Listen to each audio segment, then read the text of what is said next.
Sarkozy, pour moi, est quelqu'un qui a œuvré, exécuté la pire erreur géostratégique de la France ces dernières décennies. Il a attaqué la Libye.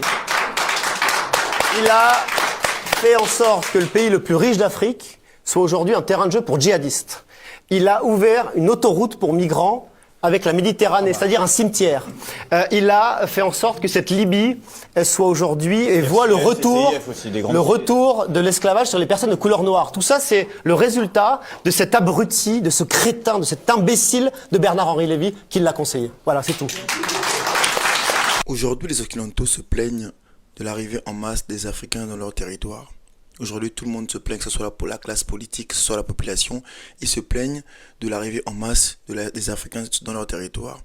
Mais en fait, à chaque fois qu'un pays africain, à chaque fois qu'un dirigeant africain décide de couper les ponts avec les Occidentaux et décide de travailler pour son peuple, à chaque fois, on a les Occidentaux qui se mêlent et organisent des coups d'État et font les choses afin que ces dirigeants-là ne puissent pas exister au pouvoir.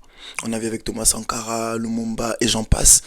Tous ces exemples-là sont des exemples flagrants qu'en fait les Occidentaux ne veulent pas que les pays africains se développent, mais ils ne veulent pas aussi que les Africains viennent chez eux. En fait, je n'arrive pas à comprendre en fait. On a l'exemple aussi de l'AES, ces pays qui ont aujourd'hui décidé de faire partir les Occidentaux et décidé de nationaliser toutes leurs mines d'or et j'en passe. Aujourd'hui, ils ont un combat farouche de la part des Occidentaux avec la Côte d'Ivoire, le Bénin et j'en passe qui sont instrumentalisés par les Occidentaux et on reçoit une grande vague de terrorisme en fait. La preuve à suffisance aujourd'hui, on a des chefs d'état-major de la France, le général Lecointre qui a affirmé à suffisance que ils feront tout pour reconquérir ces pays de manière militaire. On n'est pas en 1960, mais on est en 2024.